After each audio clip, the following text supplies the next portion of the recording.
Welcome everybody in the Zoom room and on the live stream. My name is Michelle Rapton. I'm the Associate Director of the Berkeley Connect Mentoring Program here on campus and a member of the steering committee of the Dismantling Racism Study and Action Group.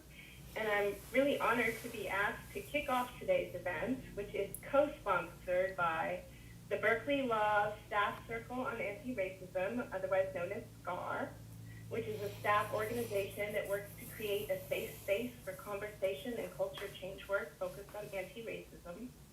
The Dismantling Racism Study and Action Group, a campus-wide community of practice working towards justice, liberation, and belonging at UC Berkeley. And the Black Leadership Alliance Council, also known as Black at UC, a UC system-wide organization that advocates for the dismantling of systems that nourish white supremacy, anti-Black racism, and inequities against intersectional Black lives. I want to acknowledge and thank the staff who organized this event, SCAR members Sembian Jackson, Nell Green-Nyland, Amanda Tran, and Nancy Donovan, and a special thanks to Jenny Boyden, who's managing the live stream. We also want to acknowledge that UC Berkeley sits on the territory of Uchun.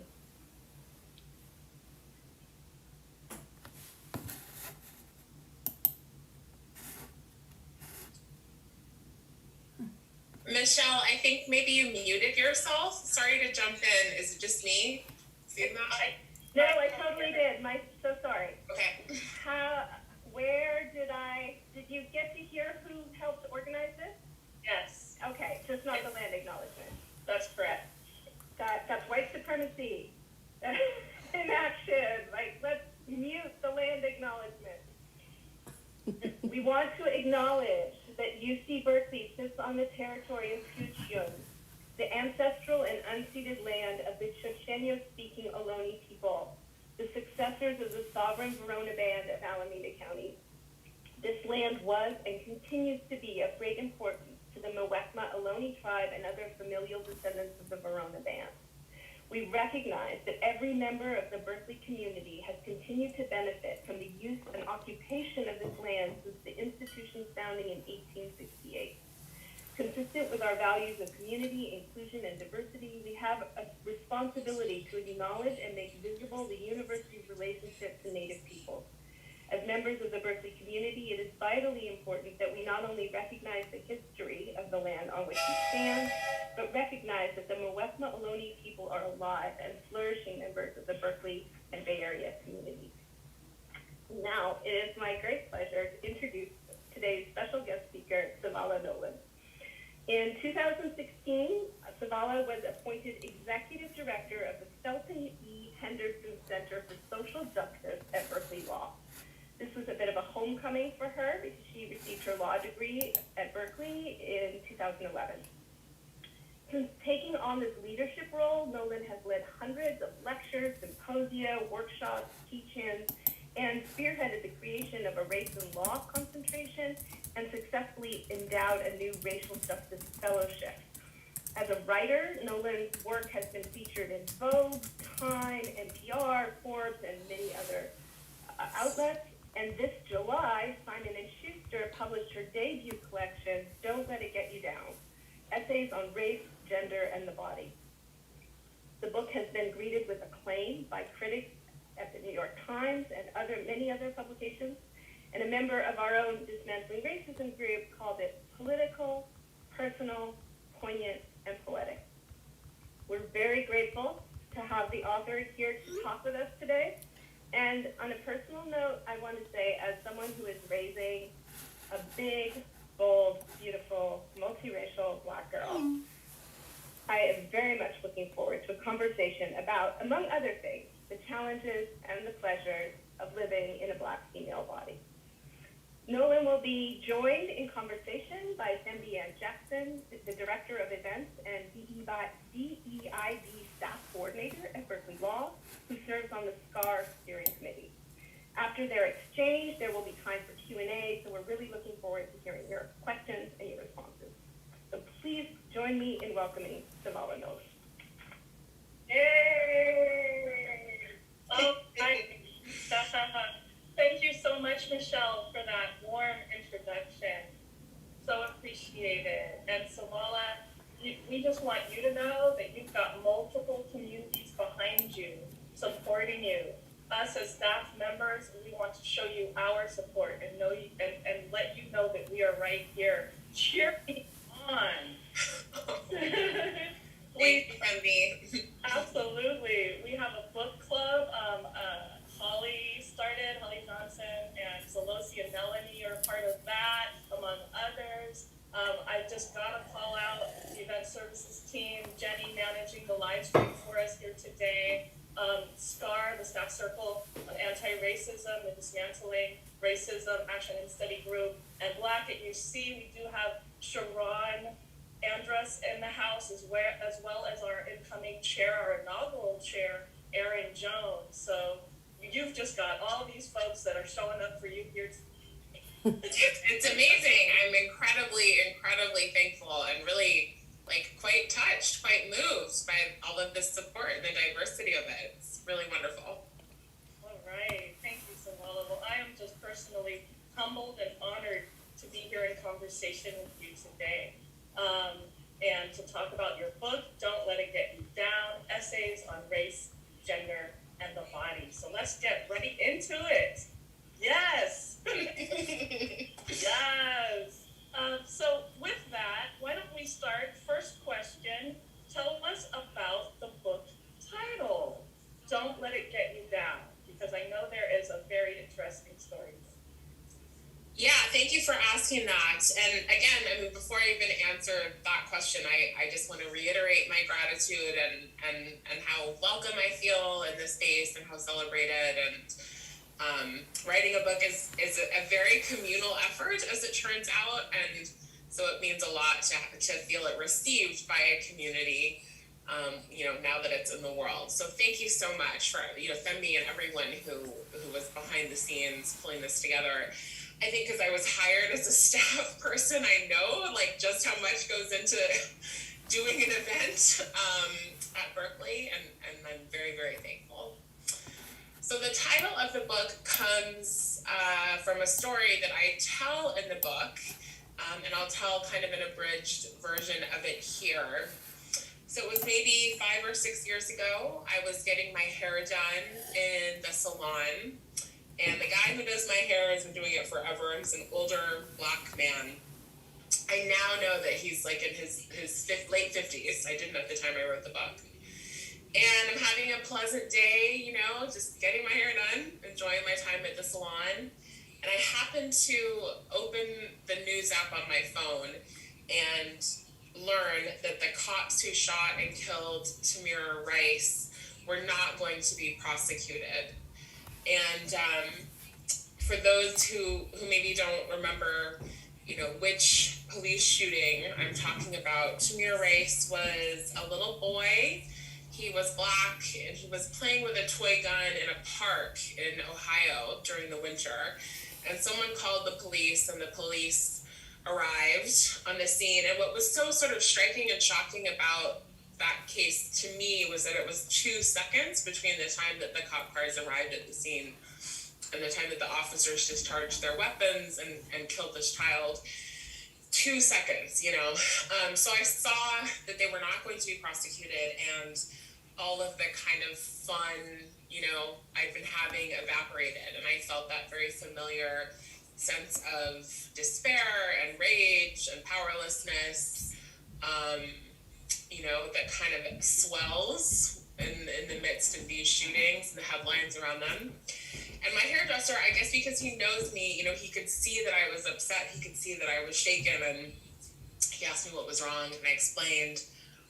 And then he stopped doing my hair, and he sort of paused, and he said, "Don't let it get you down. Don't let it get you down." I can't say it with the gravitas that he said it to me, but what I'm trying to convey is that he said it in a stern way. I mean, he said it twice. He said it with a lot of heft, and it wasn't at all "Girl, don't let it get you down." It wasn't any of the kind of lightness that I would associate with that phrase. It was very heavy. And I realized in that moment that an older Black person was giving a younger Black person like not just a bit of advice, but truly a survival strategy. Because if you're Black, and you could take your pick of identities here that get marginalized, but if you're Black and you let the status quo and the repetition of it bring you to your knees every time, like, you'll never get up. He wasn't saying pretend it doesn't happen or ignore it, because that's not possible. But he to yourself and internalize it in a way that eventually becomes corrosive to your own sense of your humanity, and your own dignity. And I really view that as a survival strategy, and that is the way that I meant and mean the title.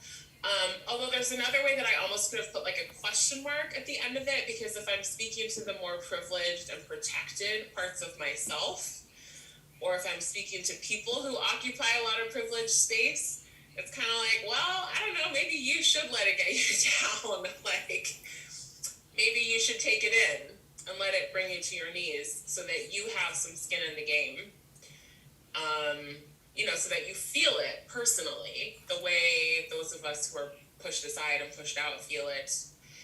And, it's a complex title, and I mean it in a complex way. And it's funny because I was sort of afraid it was going to sound really chipper, and it would be like shelved next to the Tony Robbins and bookstores and stuff, and like, how weird that would be. But ultimately, it's a complex book, and I think the complexity of the title reflects that. But thank you for asking. Yes, absolutely. And I think, it goes toward the resiliency of the Black community, facing all of these things, feeling all of these things so deeply, yet still continuing on, right? Still maintaining. And so the way in which we deal with that. So it's interesting. I think your title is so incredibly meaningful, and it gives voice to that. Yeah.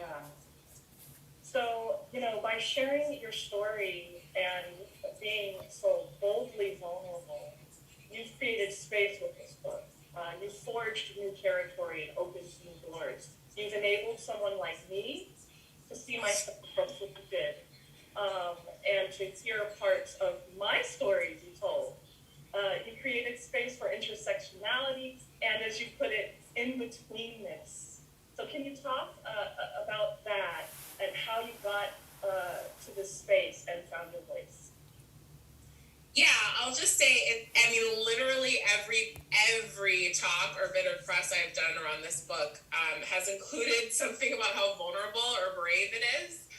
And I guess I've made my peace with that now, but like when the first couple of reviews came in and they were talking about how brave it was, I freaked out. I had a real moment of panic because, like, imagine you were getting dressed to go to the Oscars or some like super important event, and you like come out in your outfit and your family's like, wow, that's brave.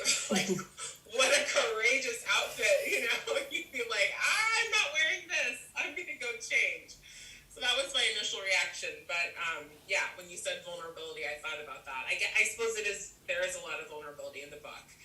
I think it was less a question of finding my voice and more a question of not fighting it or not silencing it in an effort to be more legible to like the mainstream preferences of the culture, most of us have a sense of who we really are, right? Whether that's because we can feel the spaces where we're really comfortable and like the space is aligned with who we are, or because there's like a friction. And so we can feel the way that the spaces we're in don't align with who we really are.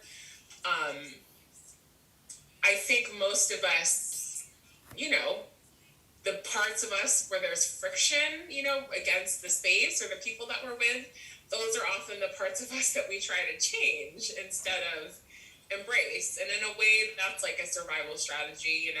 It's rational to try to kind of exfoliate or soften or shift or whatever the parts of yourself that your environment doesn't especially like.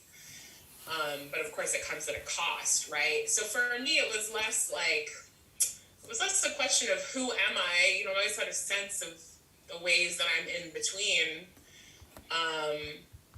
And more about just deciding I wasn't gonna work against that aspect of who I am, and that the places where there was, friction in my life were really interesting and not necessarily a sign that something was wrong with me, but a sign that there was something interesting to be explored there. I mean, just to give, I guess some of you have probably read the book, but some of you haven't, I'm guessing.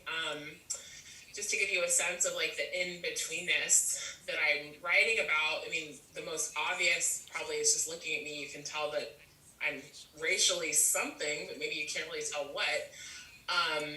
My dad was Black and Mexican, and my mom is white. There was a kind of an in-betweenness there. I grew up without any money and with like pretty intense generational poverty in parts of my family, but I also happened to be the scholarship kid at private schools, and so I have a kind of in-betweenness around class and money and sort of my sensibility about those things. I'm someone who's been thin and fat, kind of back and forth for my whole life, and a former chronic dieter, and being a woman, I'm so tethered to how I look. It's so inescapable, it's so important in this culture. And so having had kind of the right kind of body and the wrong kind of body gives me a certain in-betweenness or dislocation. And I don't know, as I said, I don't want to repeat myself, but it was less about discovering and more about like allowing what is actually true about me and my life to come to the fore, instead of putting the emphasis on making myself fit the space, that I was in. And that's an ongoing process, obviously. I don't want to act like it's done. But I think that's how the voice of the book emerged, was through that process of deciding not to hide or not to kind of renovate myself to make other people more comfortable. Yeah, I love it. It's a testament to strength, and it's a model for someone like me to be bold and to be strong. And one thing that I think about vulnerability is like, okay, we can put on some outfit, and then everyone's like, wow, that's very bold. You're being very, But at the same time, that's what stars are made of, right? That's what it's like, oh my gosh, look at this person. They are really exemplifying their who they are, right? Their being. And for me personally, I've found with my own personal vulnerability, it's really a source of strength. And I'm learning to be vulnerable, and to be vulnerable in public spaces and share that, because I feel like it makes me stronger and it makes us stronger. And so that's why I guess your book resonates so strongly with me. In the book, you refer to yourself as a mixed Black woman, and I found that really striking, because I always thought I had to claim one or the other. Oh, I'm mixed, I'm Black, and I just thought it was so empowering. So I want to know, did you create this term? How did you come to it? Mixed Black woman. I love it. I'm taking it. Go for it. It's open source. I created it for myself, but I don't know that no one else has created it for themselves. I remember the sort of first time I thought to describe myself that way, and how appropriate and right it felt, but I'm not sure I would take credit for it in terms of like the universe of creativity. I think, the thing about that phrasing of my identity is that it's true, right? Like, it's true that when I describe myself when I was younger as a mixed person, there was always a little bit of tension because it was like, well, why are you emphasizing mixed? Like, is that kind of because you don't just want to be black, you know? Is it because you need to kind of let everybody know that there's a little white in there because it sort of increases your stock culturally? Is that what that is? I always felt that tension. And at the same time, if I describe myself as black, I would often get pushback because my experience as a person with a white mother who was really influential in my life, and even some of the phenotypical traits that I have, you know, are not shared by all black people. So, you know, talk about in-betweenness. There was just, when I was younger, I felt a lot of the tension that Thembi, I think you're describing. And at some point, you know, my way of kind of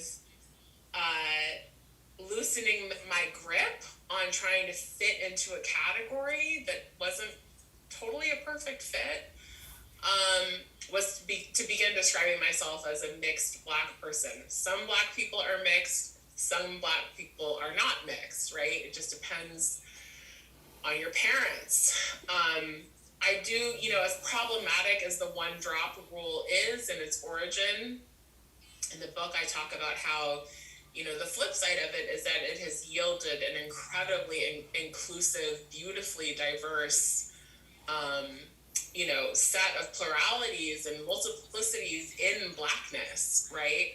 So blackness can hold all kinds of people, including mixed people. Sometimes I just describe myself as black and I leave off the mixed. You know, I never describe myself as white for obvious reasons. And I rarely describe myself as just mixed because the black, like with a capital B, you know, it's important. It's important factually, and it's important politically, you know, as a political identity, it matters to me. Sort of in the same way that I describe myself when I'm fat as fat, like it's factually accurate as a descriptor, and it's a political identity as well, right? Because for those of us in the movement around body liberation, you know, fat it's not a value judgment. it's a fact, and it's a way of politically proclaiming our right to exist, right? Our right to have fatness just simply be who we are. And it's the same with me for blackness. So yeah, it's funny for me because that like mixed black person thing has resonated with a number of people. There may be some people it doesn't resonate with.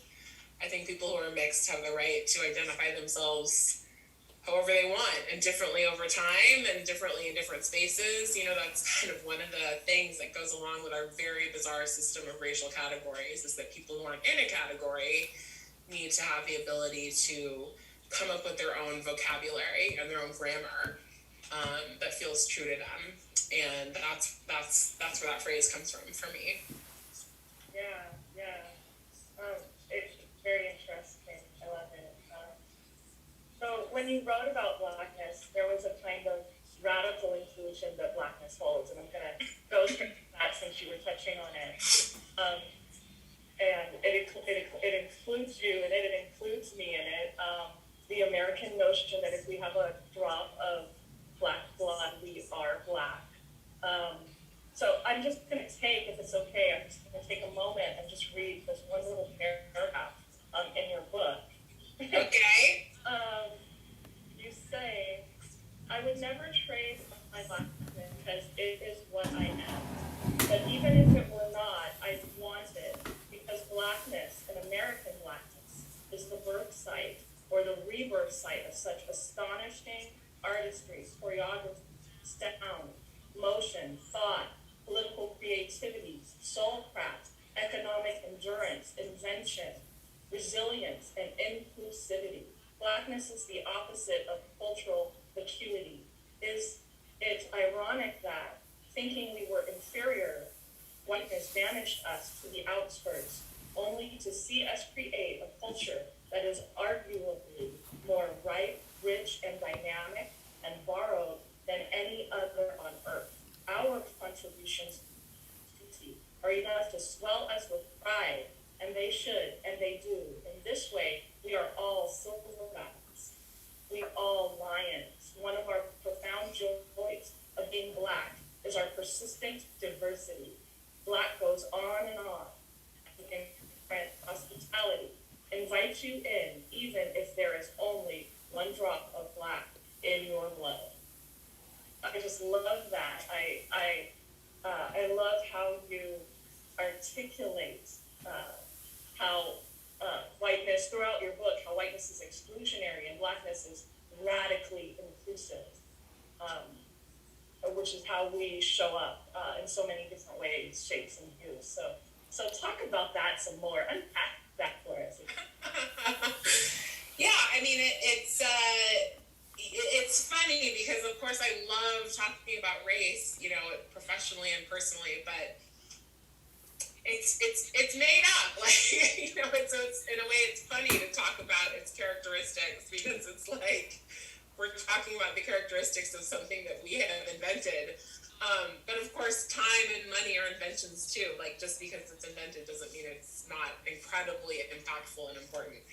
But yeah, I mean, you know, the thing about whiteness is that it's premised on a notion of exclusion and of purity. And so if you're a little bit not white, then you're not white at all, you know? I'm not saying that every white person thinks that way or thinks that way in a way that is around supremacy, right? I'm talking more about just the system of whiteness. Like, in fact, most white people probably don't even think about that stuff at all very often, right? Because that's the nature of the privilege, is you don't have to pay such close attention to the inner workings. But that is the fact of whiteness. It was built to be exclusionary. It was built to be something that was vulnerable to intrusion, you know, and therefore had to be defended. And it was built with a notion of absolute, sort of impeccable, flawless, you know, unblemished purity. And like, weird, you know, it's just an odd thing. And B, that means that everyone else gets to be a mixture of things, right? And so I view this fact of how we think about Blackness and whiteness and brownness or non-whiteness, with, on the one hand, a lot of like skepticism and sadness because it's rooted in such a moral catastrophe, right? Like, it's rooted in child slavery. It's not like it was rooted in some benevolent system. On the other hand, you know, there's a funny way in which it's like, well, the joke is on whiteness because those of us who don't get through that gate, like, well, we get to have this incredibly diverse, rich, you know, party over here outside the city walls. And there is a radical inclusivity that is just the flip side of the radical exclusivity of whiteness. And I explore that in a lot of ways throughout the book as a mother, in terms of like what it means for raising my mixed daughter, and you know, my relationship with my parents and their whiteness and Blackness and all of that. It's really complicated. I mean, you could write a whole book just on those questions, I think. Absolutely. So let's talk about the white side and that exclusive, exclusionary type of environment. You grew up in a predominantly white community, being raised primarily by your white mom, that side of your family.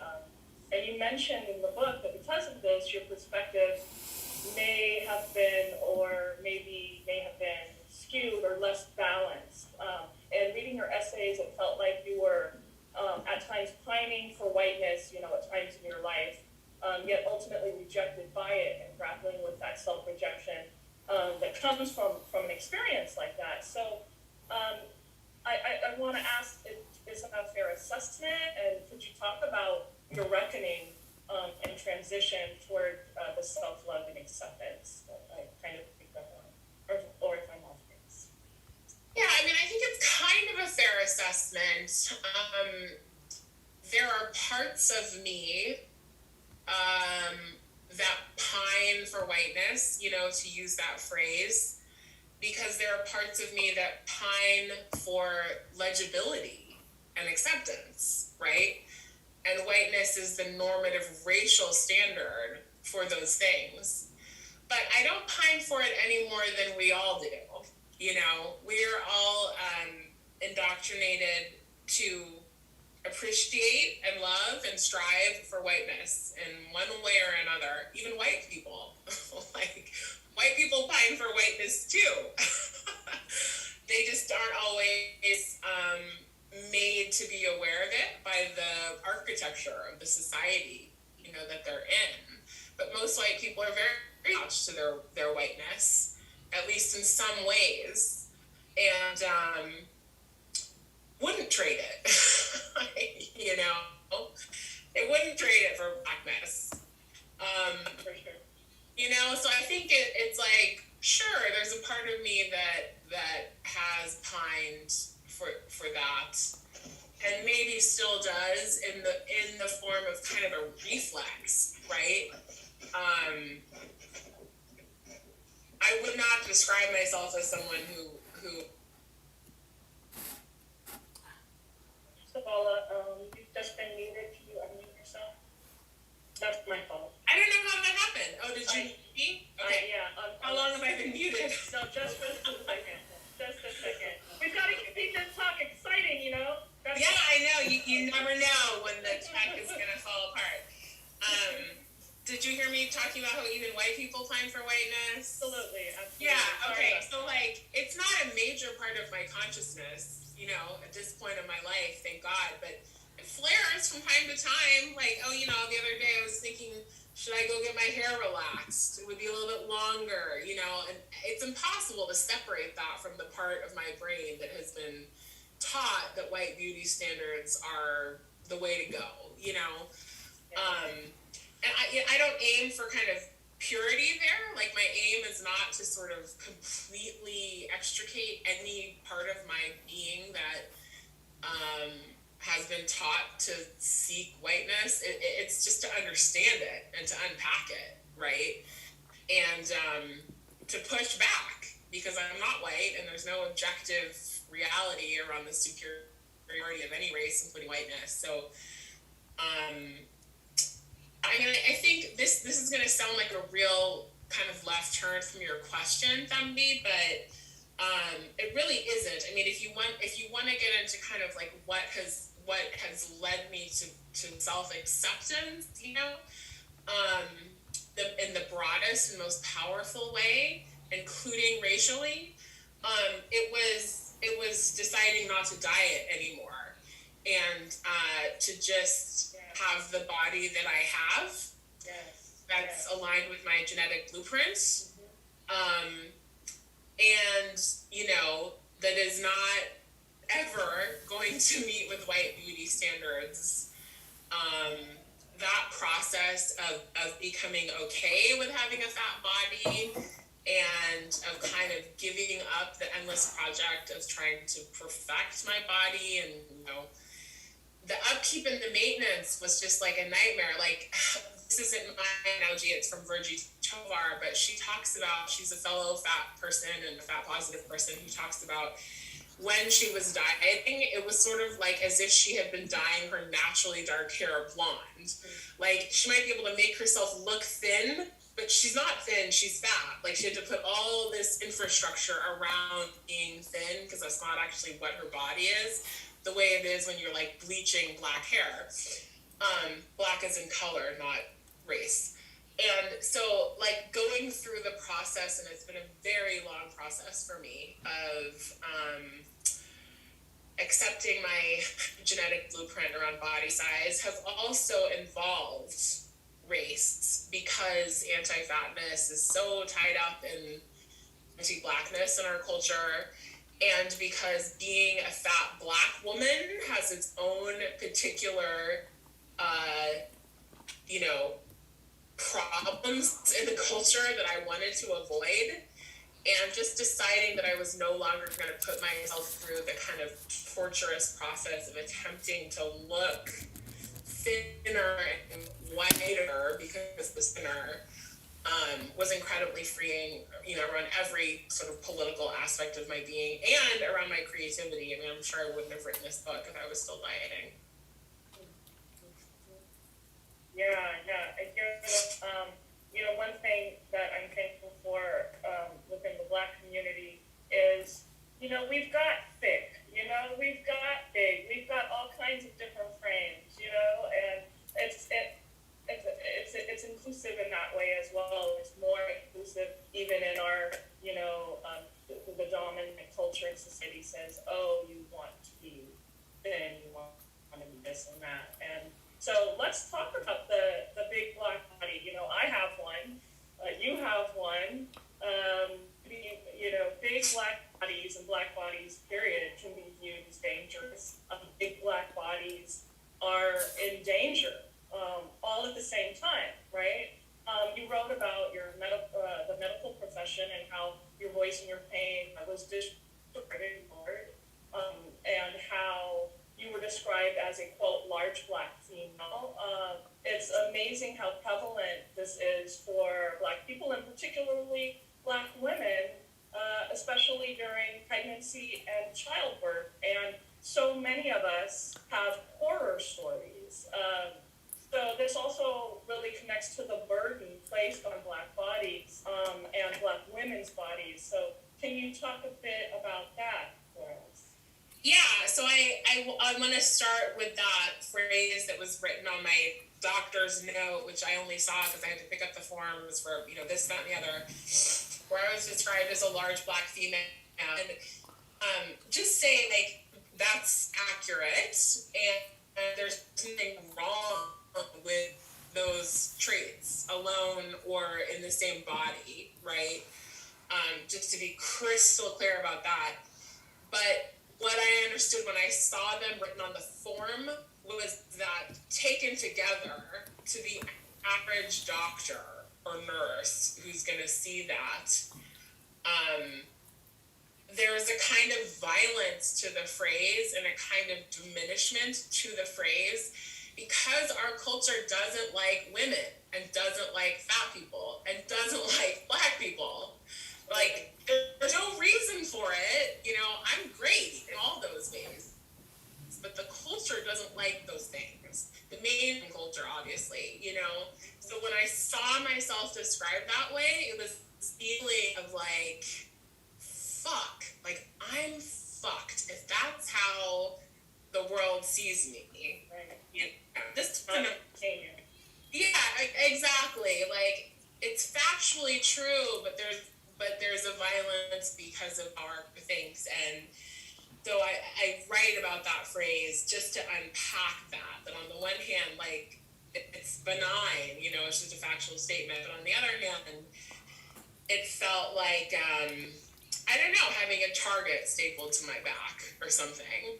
And seeing it in a medical context was especially hard because it was this is a space where it's all about my body and I'm vulnerable to begin with. And I didn't know this at the time, but we now know, there's all kinds of studies showing the bias that women and Black people in medicine around having their symptoms taken seriously. And, so seeing those words together, was kind of a rude awakening for me in terms of how systems and institutions were going to view me or potentially might view me in this very diminished way. Femi, I forgot the other part of your question as I was waxing on, as I'm wont to do. No worries. The burden, you talked about the burden on your body. And so just how that connects. So we're talking about, the danger of, there's a Black person, it's dangerous, and Black people are in danger because we're murdered all the time, and these burdens that are placed on us, and particularly as Black women. Yeah, I mean, it's a real mind fuck, to step into an elevator and think because I'm tall and black and fat, I might scare the person in the elevator, when I'm the one clutching my keys when I walk to the car at night, because I'm the one who's most likely to be harmed, you know?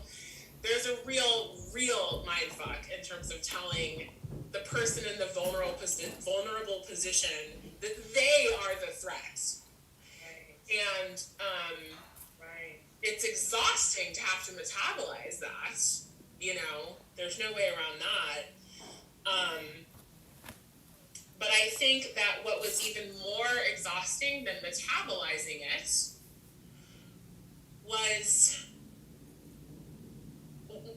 more exhausting than metabolizing it was my own effort to fix it by erasing the qualities that make me who I am, right? So even harder than dealing with it was this decades-long process of me locating the problem in myself. If I could be thinner, if I could have straight hair, if I could not wear, you know, huge hoop earrings, if I could somehow erase the signifiers or the reality of my fat black female body, then maybe the problem would go away. Like, that was much harder because that's self-destructive. That's like, if I can just break down the walls of the house I'm living in, you know, maybe people will stop hating my house. But it's like, then you have no house. So, as hard as it is, and as much as it sucks, you know, even in a place like Berkeley, to be aware of the reflexive, unconscious things that arise unbidden in people's minds just because of how they've been educated by our culture when they see my body in the hallway. Daily basis. Yeah, on a daily basis. Like, it's so much better to have to face that at least feeling at home in my body and protective and proud of my body, or neutral, you know, about my body. You don't have to love your body all the time. Neutral's good. It's so much easier to deal with that when I am rooted in my own dignity than when I'm like counting out my almonds so I don't go over my calorie limit, so I'm not as big. You know what I mean? Like, I know, yes. so that's my spiel. Thanks for coming to my TED Talk. I love your TED Talk. Thank you. Well, gosh, I have more questions and more questions after that, but I see we're running out of time already to open it up for questions. I unfortunately did not mention for folks to put questions in the chat, but please, Zoom people, colleagues, friends, put your questions in the chat, and while you're doing that, I do believe that Nancy Donovan has a question. Nancy, why don't you go ahead and ask her question? Can I just put Amanda in the spotlight since she's going to be helping to moderate Q&A? I have so many questions. Thank you to everybody who made this happen today. How and when did you decide to quit dieting, Sabala? How and when? Well, I guess it was about 6 years ago. Is that right? Yeah. So I was put on my first diet when I was about 4 years old. I was a chubby kid, and I was raised in a family that had very kind of waspy white Anglo-Saxon Protestant beauty norms, where all the women were dieting. It was how they performed femininity. It was how they performed their brand of whiteness. And, you know, my little chubby Afroed self just like wasn't part of the plan. So I dieted off and on from age 4 to 37, I guess. And at times, you know, have been very painfully thin, and at times, you know, really truly fat, and everything in between. And, you know, what happened was that I just couldn't do it anymore. I mean, it's not like a very useful answer in terms of how to help somebody else get free, but like I hit rock bottom. Like I just arrived at a place. I was actually right before I started my job at Berkeley Law. Like one of the sort of things that I always did was diet before a big day holiday, a date, a vacation, a new job, you know, so that I could show up thin, right? Believing that there was this thin person inside me that was trapped by my awful appetites and habits, and if I could just reveal her, then like all would be well. And these big events were always a way to do that. And it was right before I started Berkeley Law, actually, that I tried so hard to go on a diet. I tried like 15 diets, and I just couldn't stay on them. It was like I had some sort of internal muscle fatigue, and I just couldn't do it anymore. So when I say hit rock bottom, I'm not talking at all about kind of like, I saw a picture of myself and I was so fat and I was eating brownies. Like, I don't mean that bullshit. That's made up. I mean that I hit the point of no longer having like the physical strength to like beat myself into submission to thinness. And so I was sort of forced to stop dieting, and because I was forced by my own exhaustion to stop, I sought out help. You know, like for the first time in my life, it occurred to me that I could be a woman and not be on a diet. I was Googling like women who don't diet, you know, and like eventually found my way into this whole incredible world that's philosophical and intellectual and physical and sensual and spiritual and emotional of what it means, especially for women, to put that down and step away from performing acceptability, performing femininity, performing race through the control of their body that's so often in our culture about shrinking. So yeah, I found what I needed because I had to, but I would highly encourage other people to find what they need because they want to, and not get to the point where, you know, they're on their 50,000th diet and can't do it anymore. I hope that answers your question, Nancy. Thank you so much. I mean, I remember fat is a feminist issue from, you know, the 80s, and me being on diets when I was 10 and how wrong it is. And there's like a whole other topic about capitalism and selling you stuff and what we're meant to look like and all that. But I'm going to turn it over to Amanda for some more questions. So I did have some questions come in through the chat. You know, you've mentioned your family and being raised white. Can you talk about how, if your family, or how did your family help you identify with your blackness or your black side? So just to be clear, I was not raised white. I don't know if I said that or you, Amanda, said something you didn't mean to say, or it was in the question. It was I in the was question. not raised to see myself as white. I mean, for all the ways that my mom was very, very tied up in kind of waspy beauty norms, she was also kind of a hippie, like at least when it came to race issues. And so she never ever, you know, when I did things that she perceived as being too white, she freaked out because she was like, oh no, this kid doesn't get that they're not white. So I was not raised as white. I was raised as mixed to the extent that I got input from my family at all. And, you know, I have to say, like, I was really lucky in the sense that I had a mom in like the 80s who was white, but like kind of aware of the fact that she might not be equipped to give me everything I needed as a black child, you know, that like her whiteness was not all knowing, and that there were some things that she was going to have to learn and go out of her way to provide. And she did that as best as she could, you know, and of course I was around my black family. I lived with my mom. She had custody after my parents split up. So I thank my mom for that.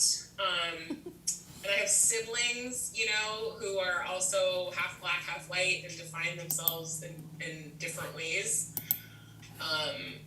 So I was never under the illusion that I was white. I understood really early on that whiteness is reserved for people who do not have any other kind of racial genetic input, even though it's not genetic, but you know what I mean.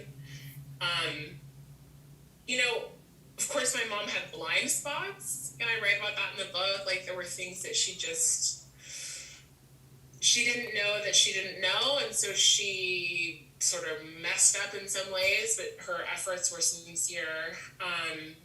Probably the best thing that my family gave me in terms of my own racial identity and building it and understanding it and building vocabulary around it was a lot of space. You know, they didn't force me to pick a side, and you know, there were times that was uncomfortable, but ultimately looking back, it gave me the freedom to engage in self-definition, which is actually really, really rare. If you're someone who holds a lot of marginalized identities, like built into that marginalization is the removal of your right to define yourself. And so having this space to do that racially was, you know, really powerful and helpful.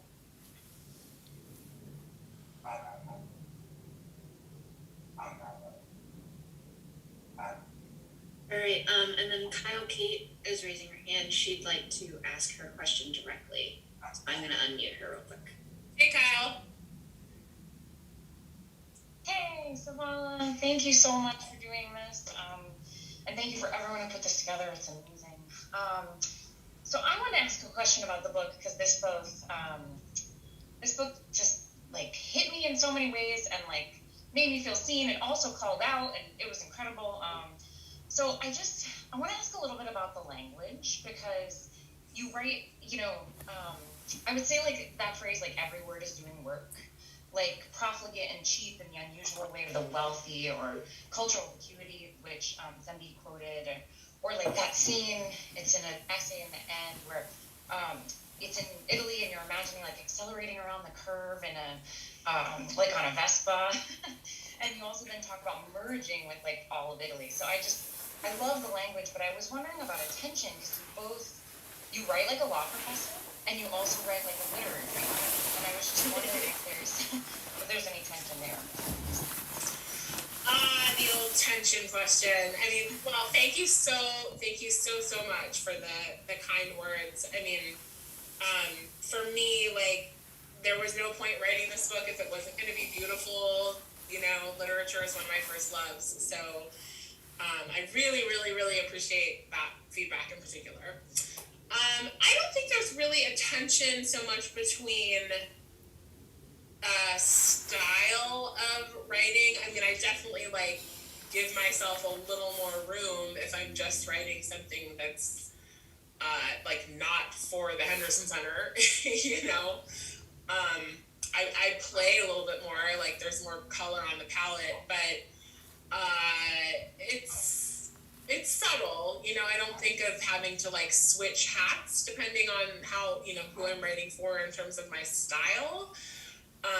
I just kind of hold back a little, or just really go into the images. For me, the tension is more present in terms of topic and in terms of, you know, how much I'm sharing about my life. Like, do I want Erwin reading all of this? Like, I don't know if he's read the book, but of course I had moments of being like, oh my God, like, you know, my boss might read this.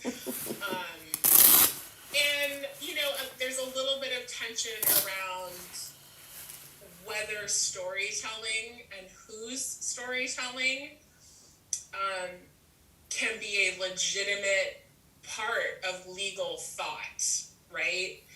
And like one of the things that's so fabulous about critical race theory is that, you know, it was early in sort of pushing back against this idea that lived experience and the knowledge derived from lived experience wasn't proper, you know? It pushed back on that, and it said, no, the narrative lived experience of, you know, people of color, in particular in this case, is a form of knowledge and has a place in legal thinking. And there's more tension for me in that way. And, you know, I wouldn't say every essay in the book is sort of relevant narrative to someone who's a lawyer.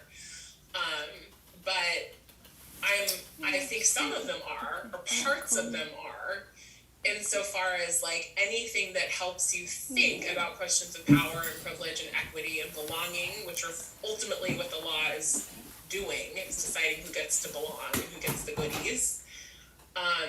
Anything that helps you think about those things is potentially of legal import, you know, to someone who's in our world. But yeah, that's where my intention is kind of like sharing this with, you know, Erwin and others, and also like, will what I'm doing be respected by my colleagues as suitably intellectual, even though it's creative and not just intellectual. Yeah.